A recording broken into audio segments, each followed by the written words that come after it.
1400 سال کی تاریخ ایک طویل عرصہ ہے نا۔ آج کے اس جائزے میں ہم فراس الخطیب کی مشہور کتاب لاسٹ اسلامک ہسٹری کے صفحات پلٹنے والے ہیں۔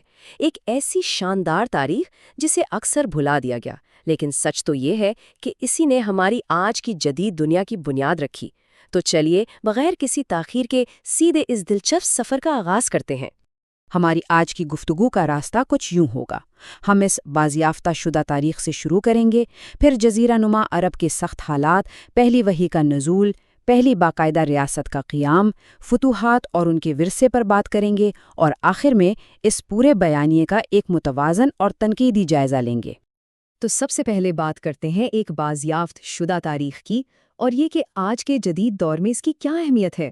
دلچسپ بات یہ ہے کہ اس کتاب کے پیچھے ایک امریکی ہائی اسکول کے استاد فراس الخطیب کا ہاتھ ہے۔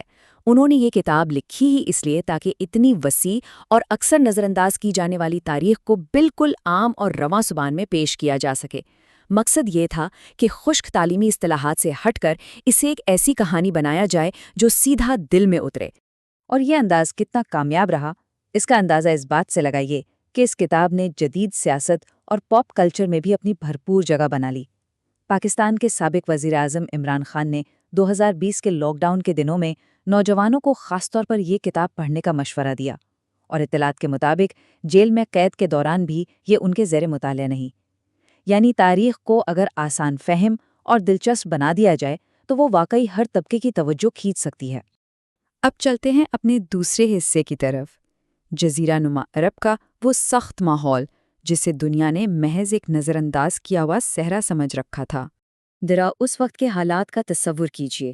ایک طرف حجاز کا علاقہ ہے، بالکل خشک، جلسہ دینے والی گرمی اور بنجر پن، اور دوسری طرف رومی، فارسی اور ایکسیومائٹ جیسی عظیم الشان سلطنتیں۔ ان طاقتور سلطنتوں نے اس خطے کو مکمل طور پر نظر انداز کر رکھا تھا، یہ سوچ کر کہ ان خانہ بدوشوں اور ریت کے ٹیلوں میں بھلا ان کے مطلب کا کیا ہو سکتا ہے۔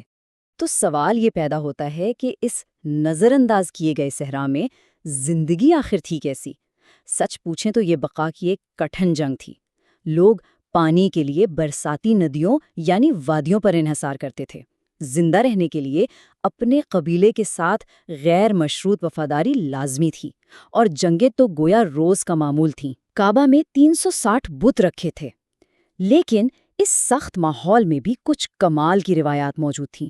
مثلاً کسی بھی اجنبی مہمان کو 3 دن تک پناہ اور مہمان نوازی کی گارنٹی دی جاتی تھی، اور چونکہ بڑے محلات بنانے کے وسائل نہیں تھے تو ان کا سب سے بڑا فن ان کی زبانی شاعری تھی، جسے وہ سینہ بسینہ اگلی نسلوں تک منتقل کرتے تھے۔ یہیں سے ہمارا تیسرا حصہ شروع ہوتا ہے، پہلی وحی اور وہ لمحہ جس نے تاریخ کا دھارا بدل دیا۔ اگر ہم ان تاریخی واقعات کی ٹائم لائن دیکھیں تو ان کی رفتار واقعی حیران کر دینے والی ہے۔ 610 عیسوی میں پہلی وحی کا نزول ہوتا ہے۔ صرف 12 سال بعد 622 عیسوی میں مدینہ ہجرت ہوتی ہے۔ پھر 630 عیسوی میں مکہ فتح ہوتا ہے، اور 632 عیسوی میں پیغمبر اسلام وفات پا جاتے ہیں۔ سوچئے، محض 22 سال کے اس چھوٹے سے عرصے میں ایک تنہا تاجر نے ایک ایسی عظیم روحانی اور سیاسی تحریک کی بنیاد رکھ دی جس نے پوری دنیا کا نقشہ ہی بدل ڈالا۔ آخر اس نئے پیغام میں ایسا کیا تھا جس نے اتنا بڑا انقلاب برپا کر دیا؟ دراصل اس کی بنیاد انتہائی واضح اور دو ٹوک تھی۔ ایک خدا کی عبادت، معاشرے کے پسے ہوئے طبقے کے لیے سماجی انصاف، اور صدیوں پرانی قبائلی وفاداریوں کو توڑ کر انسانی مساوات پر مبنی اتحاد۔ اب ظاہر ہے یہ مساوات قریش کے سرداروں کے لیے تو بہت بڑے خطرے کی گھنٹی تھی، کیونکہ ان کی ساری دولت اور طاقت کا انحصار اسی بت پرستی اور اس سے جڑی حج کی تجارت پر تھا جسے یہ نیا پیغام جڑ سے اکھاڑ رہا تھا۔ اس کشمکش میں طائف کا واقعہ ایک انتہائی جذباتی اور اہم موڑ ہے۔ جب پیغمبر اسلام وہاں گئے تو انہیں شدید مخالفت کا سامنا کرنا پڑا۔ پرتشدد طریقے سے پتھر مارے گئے اور شہر سے نکال دیا گیا۔ لیکن اس بدترین سلوک کے جواب میں کیا ہوا؟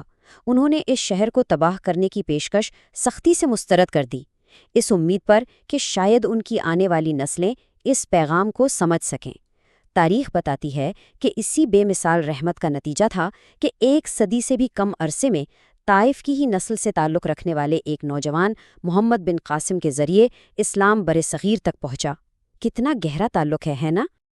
اور یوں ہم پہنچتے ہیں اپنے چوتھے حصے پر، پہلی ریاست کا قیام اور ہجرت مدینہ۔ مدینہ پہنچ کر جو سب سے پہلا اور انقلابی قدم اٹھایا گیا وہ تھا میثاق مدینہ، یعنی مدینہ کا آئین۔ یہ کوئی معمولی دستاویز نہیں تھی۔ جس عرب معاشرے نے صدیوں سے صرف خون کا بدلہ خون اور قبائلی دشمنیاں دیکھی تھیں، اس آئین نے اسے ایک متحد ریاست یعنی ایک امہ میں بدل دیا۔ قبائلی نسب کی جگہ قانون کی حکمرانی قائم ہوئی، اور سب سے بڑھ کر ریاست میں رہنے والی غیر مسلم اقلیتوں کو بھی مکمل تحفظ دیا گیا۔ سیاسی تاریخ میں یہ یقیناً ایک ماسٹر پیس سے کم نہیں تھا۔ لیکن ایک نئی ریاست کا راستہ کبھی آسان نہیں ہوتا۔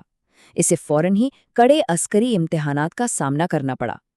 بدر کی جنگ نے مسلمانوں کو ایک باقاعدہ عسکری قوت کے طور پر منوایا۔ اس کے بعد احد کی جنگ میں مکہ والوں کی فتح نے مسلمانوں کی استقامت کا کڑا امتحان لیا، اور پھر خندق کی جنگ، جہاں مکہ والوں کا وہ عظیم محاصرہ ناکام ہوا جس نے حتمی طور پر مدینہ کو خطے کی ایک محفوظ اور ناقابل تسخیر طاقت بنا دیا۔ یہاں سے ہم 5ویں حصے میں داخل ہوتے ہیں، فتوحات اور ان کا ورثہ اور مکہ کی ایک پرامن فتح۔ 630 عیسوی میں مکہ کی فتح کا منظر ذہن میں لائیے۔ 10,000 عرب جو کبھی آپس میں لڑتے تھے اب ایک جھنڈے تلے متحد ہو کر مکہ میں داخل ہو رہے ہیں، اور وہ بھی بغیر کسی خون خرابے کے۔ کعبہ کو بتوں سے پاک کر دیا گیا۔ لیکن اس واقعے کا کلائمیکس کچھ اور تھا۔ جن لوگوں نے برسوں تک مسلمانوں پر ظلم کیے تھے، انہیں روایتی قبائلی انتقام کا نشانہ بنانے کے بجائے ایک بے مثال عام معافی دے دی گئی۔ تاریخ میں واقعی ایسا کم ہی دیکھنے کو ملتا ہے۔ پھر 632 عیسوی میں حجت الوداع کے موقع پر قرآن کی یہ تاریخی آیت نازل ہوتی ہے۔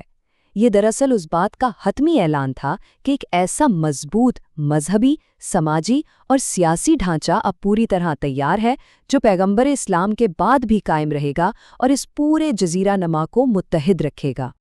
اور اب ہمارے جائزے کا آخری اور چھٹا حصہ، اس پورے بیانیے کا ایک متوازن اور تنقیدی جائزہ۔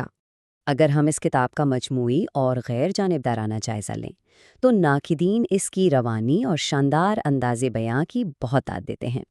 فراس الخطیب نے 1400 سال کے بکھرے ہوئے تاریخی دھاگوں کو کمال مہارت سے یکجا کیا ہے۔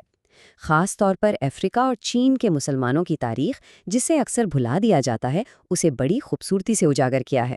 ہاں، ایک تنقید جو سامنے آتی ہے وہ یہ کہ کتاب میں مسلم تاریخ کے بعض ادوار اور ان کے باہمی اتحاد کو شاید تھوڑا زیادہ ہی مثالی یا رومانوی انداز میں پیش کیا گیا ہے۔